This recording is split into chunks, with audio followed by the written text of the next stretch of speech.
Hey everybody, it's Reaper, and we are here in Legends of Aria. Now I said I was going to do an introductory video after I posted the one and only quick video of me, well it was 30 minutes long, but of me buying my first land deed. Well, you can only have one per account. But anyway, so while I'm running we have a house placed in a great spot, so while I'm running my crafter down to the house, I figured we'd do an introductory video of sorts, give some background on the game, and talk about it a little bit. First of all, it's an amazing game. I mean, I'm having a blast. I keep calling it UO 2.0 because that's what it reminds me of. For those of you who don't know what UO is or was, still around actually, Ultima Online. I played Ultima Online at launch. In fact, it was a pre-order. Got the collector's edition. Still have the map and the pewter pin that it came with to this day. Played it for almost a decade until between real life stuff and changes they had made to the game, pulled me out of it. But I've missed it ever since. It remains my favorite sandbox MMO, or MMO in general, to this day. And I have spent I keep taking the wrong bridge here. I've spent a long time looking for that feeling, that just pure fun and entertainment feeling of playing UO. Because UO game I had a lot of friends that played UO. I've gotten a lot of friends into this.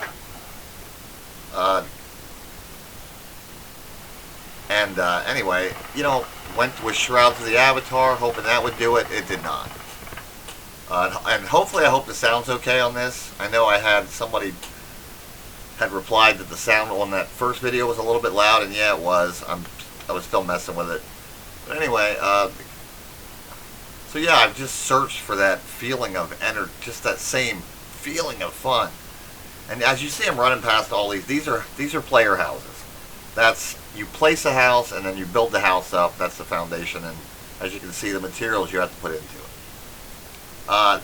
This game, I mean, most people that play this game, I think, at least know how UO at least functioned.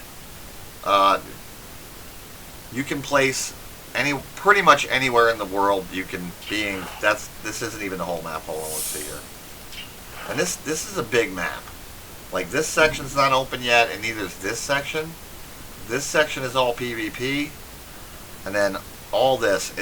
I'd say the map is probably, honestly, more than twice the size, if not more, than Britannia was in Ultima Online. And that was a good-sized map. The developers have done a great job so far. But anyway, yeah, Shrouds of the Avatar didn't do it for me. Albion Online had claimed to be inspired by UO. No. And Shrouds of the Avatar was made by Richard Garriott, creator of Ultima Online. Still, it lacked. And then the second I logged into this, I was hooked. And that feeling in the pit of my stomach of just pure nostalgic fun was back. Because it plays and feels like Ultima Online, and I keep calling it UO 2.0, with some well-needed exceptions. Like same paper doll or backpack style, but like this drop-down menu that tells you everything in your pack. Now keep in mind, some of the developers of this game worked on Ultima Online, so they knew what they were doing going in. And they brought that, which was risky in itself, that old school game back, because look at this. First of all, it's a gorgeous game. Very detailed, very nice. You can zoom in with the mouse wheel. You know what I mean?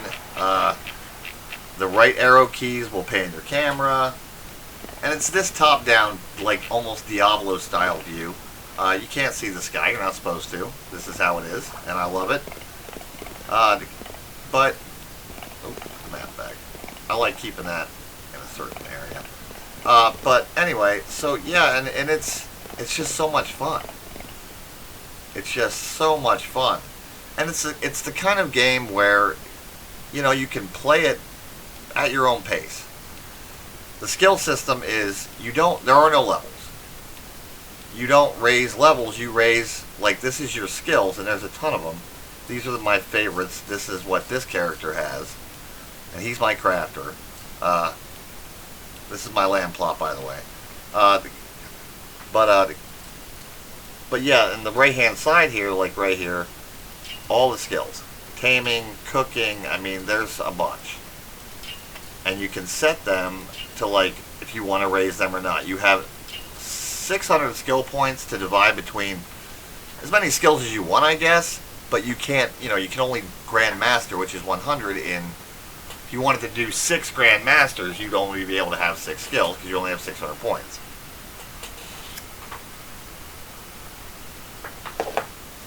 So anyway, but yeah, I mean, and the game's just so much fun. There's my neighbor.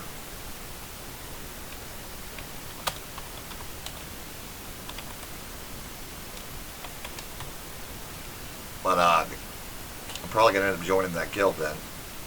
But yeah, and there's a ton of people playing, and my confidence is that there are player vendors that you can have. It's a player-run economy, which can be risky in a game, but at the same time, oh, excuse me.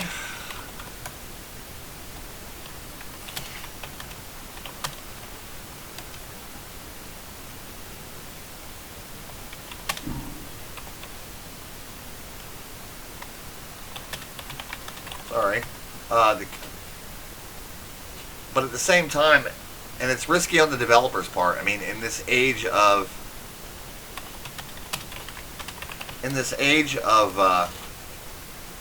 3D CGI, it's risky to do a game like this. But there are a lot of people playing. I mean, a lot.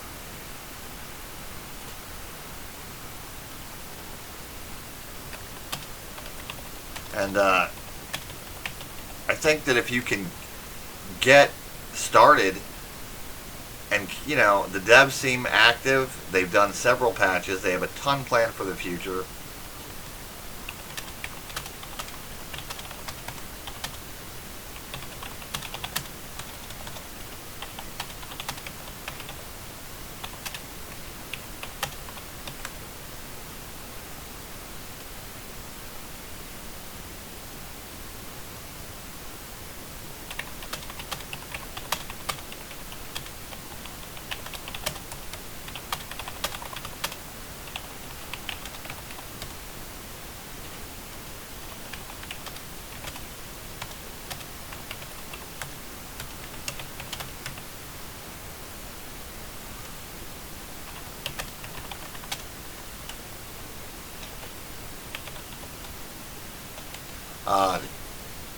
But yeah, anyway, so where was I? Sorry about all that.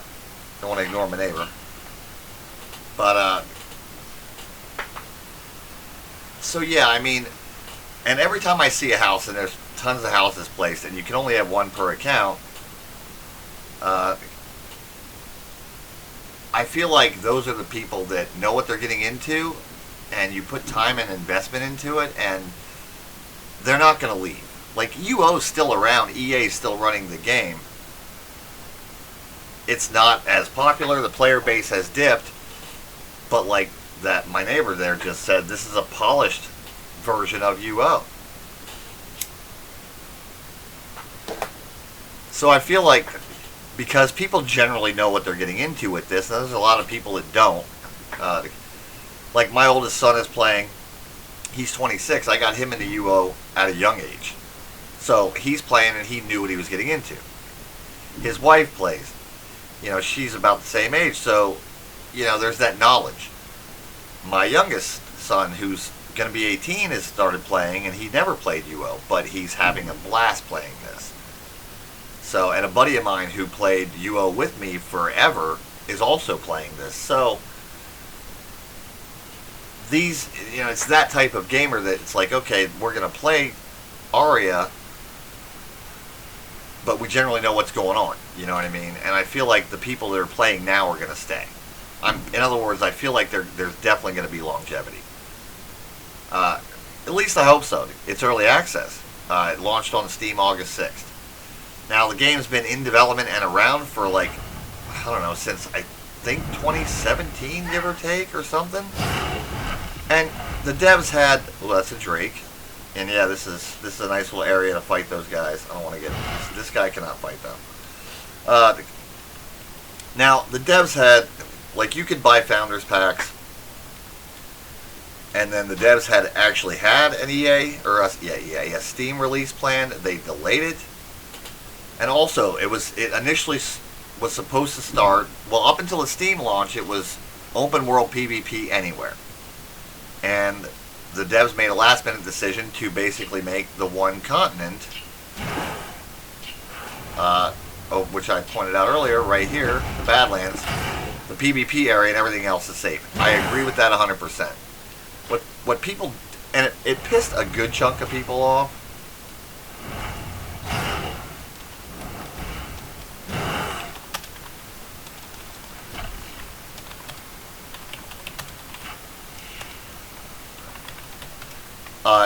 What a lot of people got mad that, oh, it's not open world PvP now.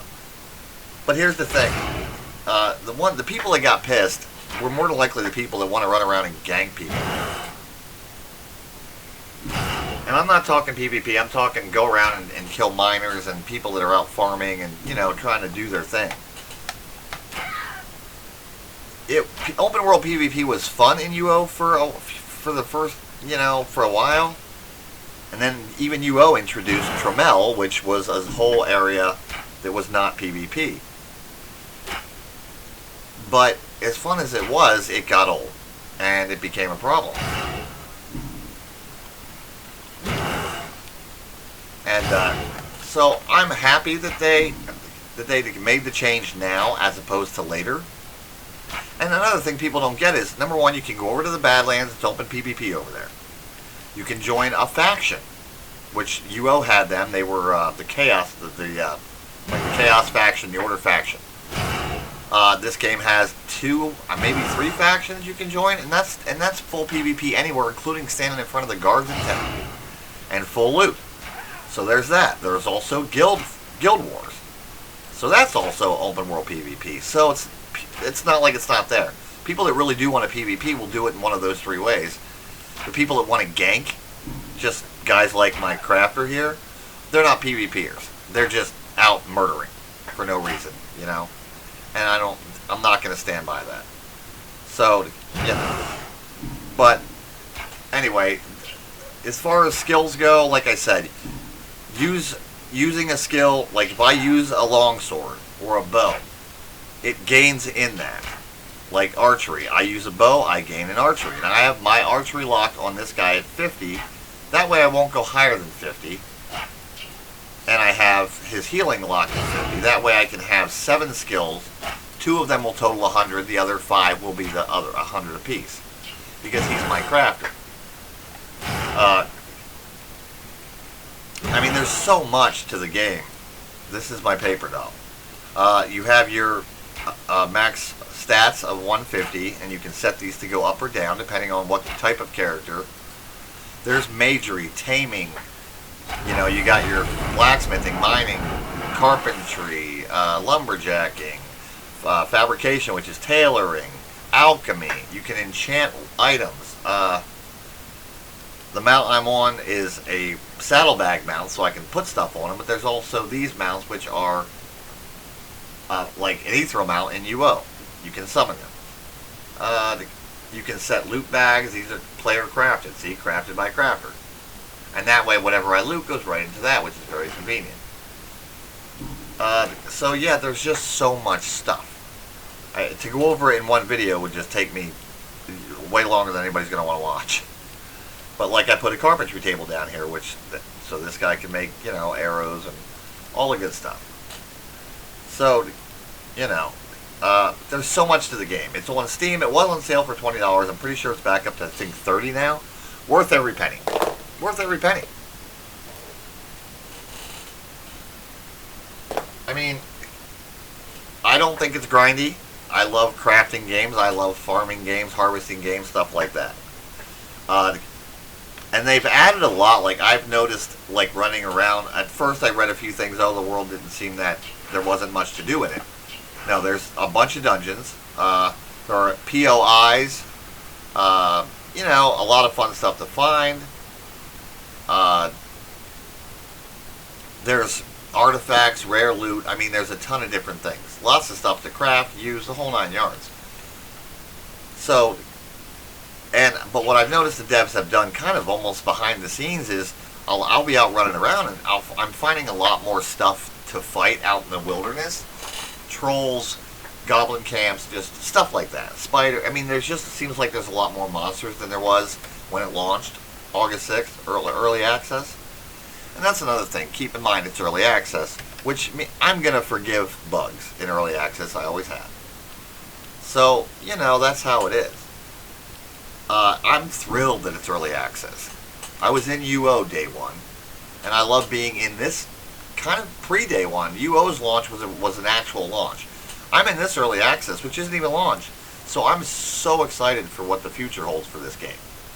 I believe the devs will continue to work on it, and it has a future. And I really encourage people to check it out. Hopefully the sound came out okay in this. I'm going to cut it. But I do intend to do some sort of series, some sort of playthrough. It might just be jumping in, you know, progressing, stuff like that. I mean, there's so much to talk about and do, and we'll try to cover stuff sort of just while we're running around playing. Farming, stuff like that. But just, this was a quick, I guess not too quick, but video on everything, as much as I can squeeze into it. You know, there's different types of armor. I mean, there's so much stuff. But yeah, anyway, check it out. It's on Steam Early Access, Legends of Aria, amazing game. And I hope you enjoyed this quick introduction, or semi-quick, to Legends of Aria, UO 2.0 as I like to call it. And have a great day. Like, comment, subscribe, and all that good stuff. And we'll see you in Aria. Thanks.